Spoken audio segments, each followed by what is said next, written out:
పులి ప్రయాణికుడు. ఒకరోజు ఒక ముసలి పులి వేటాడ్డానికి శక్తి లేక ఒక కొలను పక్క నుంచి నడుస్తూ వెళుతుండగా దానికి ఒక బంగారపు గాజు కనపడింది.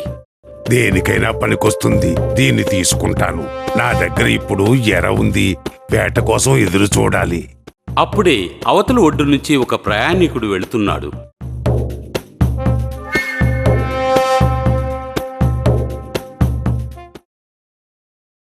అతన్ని పులి చూసింది. మనుషులకి బంగారం అంటే ప్రాణం. హేయ్ చూడు, నీకీ బంగారపు గాజు కావాలా? నాకెందుకు పనికిరాదు. బంగారపు గాజా? ఆశగా ఉంది, కానీ వద్దు.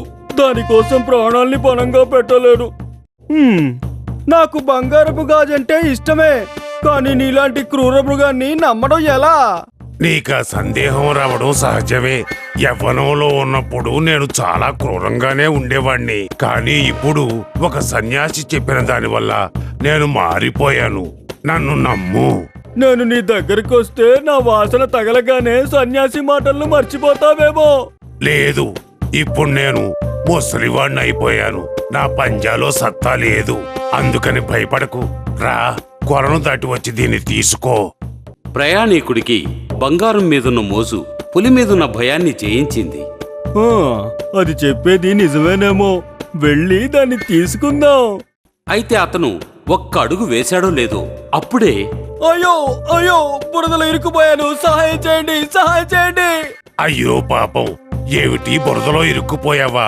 భయపడకు, నే వచ్చి నీకు సాయం చేస్తాను. పులి నెమ్మదిగా ప్రయాణికుని వద్దకు వెళ్లి పంజా విసిరింది. అయ్యో, నేనెంత బుద్ధి లేని వాడిని.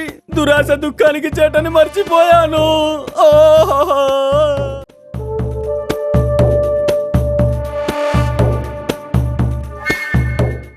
నీతి: దురాశ దుఃఖమునకు చేటు.